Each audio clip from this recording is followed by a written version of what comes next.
Hey, hello and welcome to VJ Vlogs. It's always a pleasure coming your way. Thank you for everything. In this video, I'm telling you about my encounter with Chinese children as a black person when I visited a Chinese village. Every year I do this. If you have not watched my channel, you can watch and you see similar video. And thank you, it's so interesting.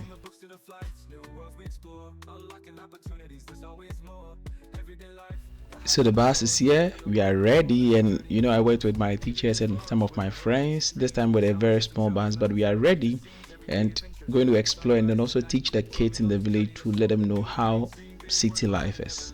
It's really hot. It's really hot here in Wuhan. Wuhan, they say Wuhan Meitian Buyan. Yes. And so it's just really hot here in Wuhan, and we still need to move. That is the bus over there. This time we are going with a very small bus, and so Maisha, we are ready and we are coming. So in about some hours, we're already at Maisha. Yes, and we had gotten down the bus. Teachers were introducing us to the community leaders. I and then Kanli and then John were the last men standing. We've been to this community before, but in this encounter we're going to meet different set of children. Last year I went with my traditional drum played and the children were so excited.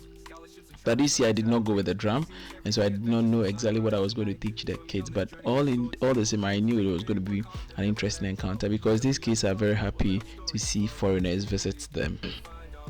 Yes, so now we are on our way just to enter the place. It's actually different from the place that we went last year. Like, we met different group of children, and when we were told, I was like, hey, what am I supposed to expect?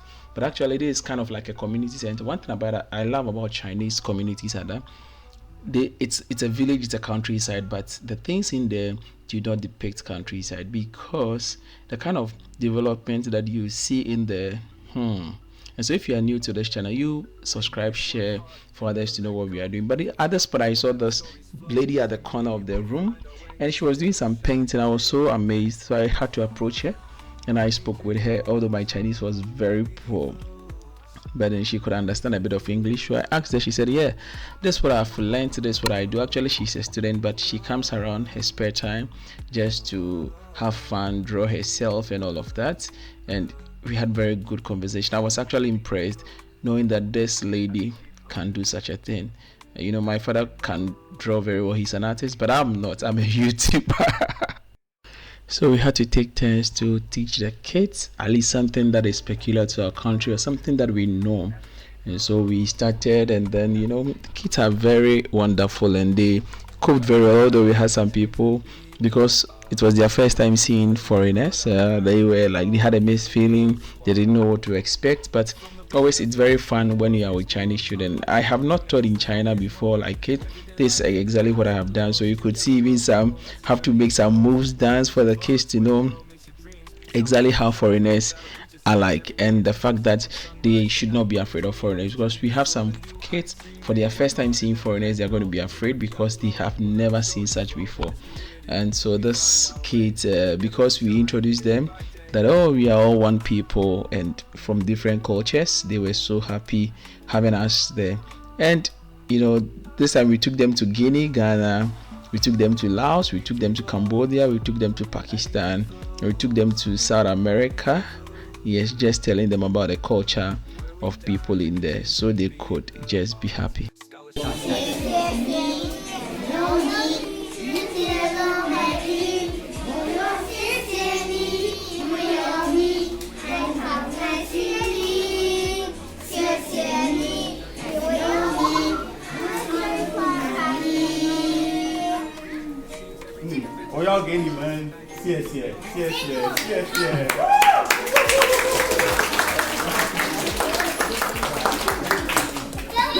After just teaching them, they just sang a song saying Shesheni, Shesheni, just like thank you. And at this point we had to ask them questions. We brought some gifts from the city.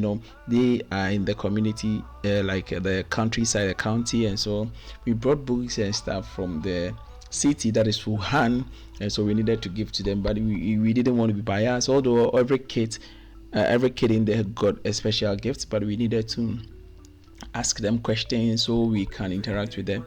And the main purpose of this was also to let them understand, like those who could speak English, to practice, because they only teach them in there by some other people like Chinese who have gotten the opportunity to go to the university or high school or something, who can express themselves in English. So now that we're there, they took the opportunity to talk to us and also express themselves. So every question we asked them in English and then they answer. But it was surprising that, hey, these kids were wonderful. And at a point we also called them to come and show their talent. Others came to sing, others came to kind of, like, should I say, Chinese rap. A lot of people did a lot of things, and it was just marvelous and wonderful. And that is the beauty of the whole thing. Once you are in the city, this is like a social practice that we always do every year. And this was actually my third time going to Malaysia. The only difficulty in this one is that I couldn't get people to really video me the most, so that's why you're not seeing me most in this video. But actually, I am very I took part in every activity, just that I couldn't have a lot of my footages.